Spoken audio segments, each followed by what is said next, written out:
And because democracy is a work in progress, I urge the country to respect the institutions that midwife our new leaders.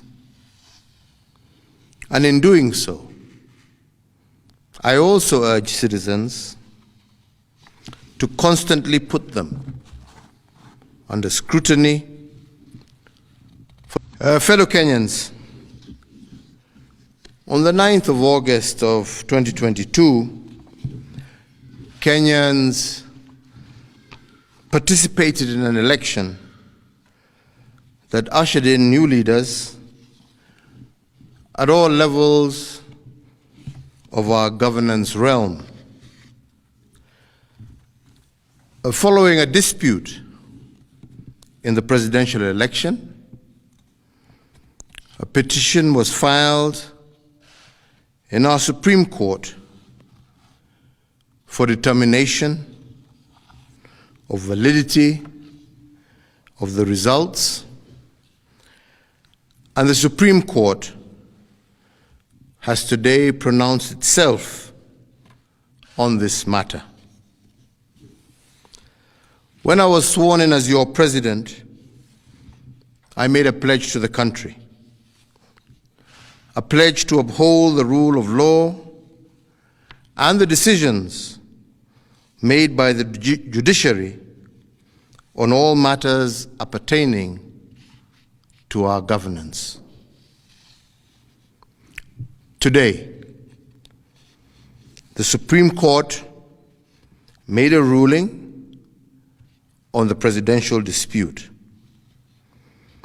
upholding the results announced by the Independent Electoral and Boundaries Commission on the 15th of August, 2022.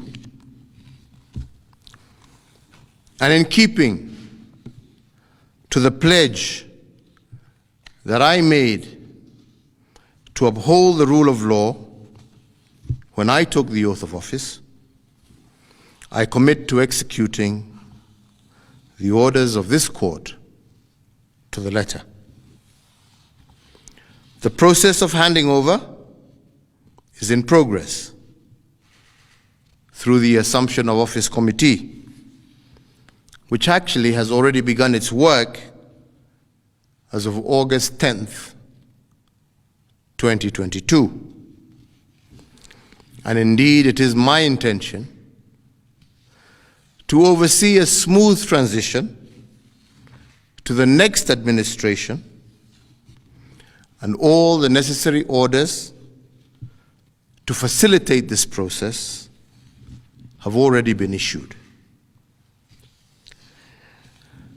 And because democracy is a work in progress, I urge the country to respect the institutions that midwife our new leaders. And in doing so, I also urge citizens to constantly put them under scrutiny, for this is the civic duty of every single Kenyan. In particular, this civic duty requires every citizen to constantly put the truth presented by our constitutional institutions to test. And they must test them for coherence, but also for correspondence.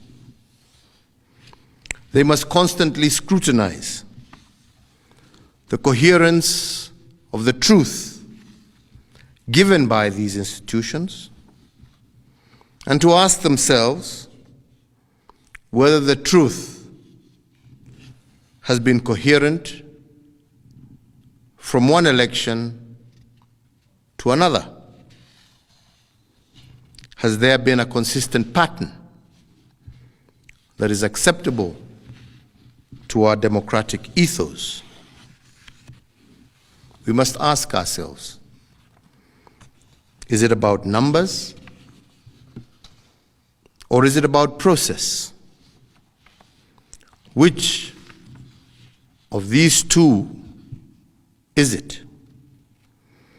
And can our institutions rule one way in one election and another way in another election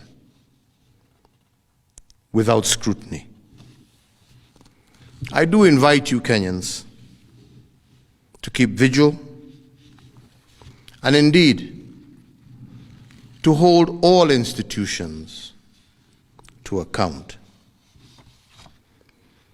The second thing we must place under scrutiny is whether the truth given by institutions has correspondence.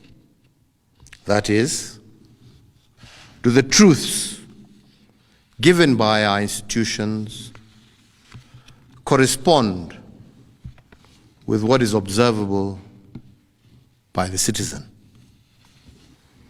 True beliefs and true judgments must correspond to the actual state of affairs.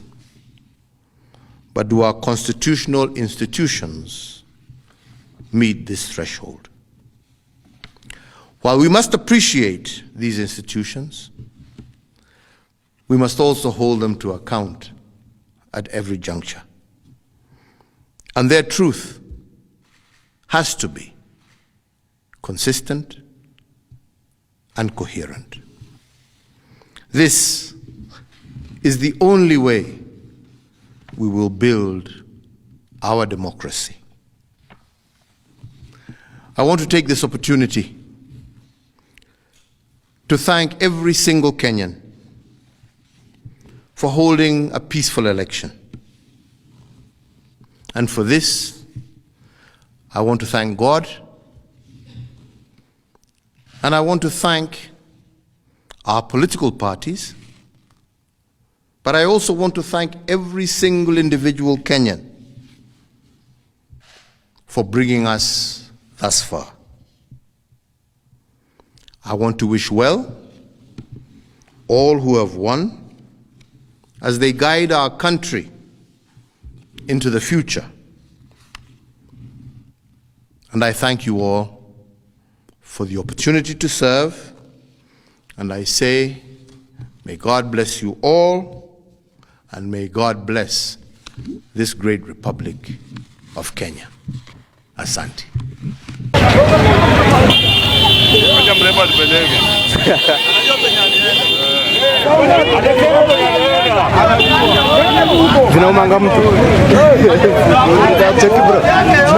Namba yangu ni 0794 93 1650. Ni 0794 93 1650.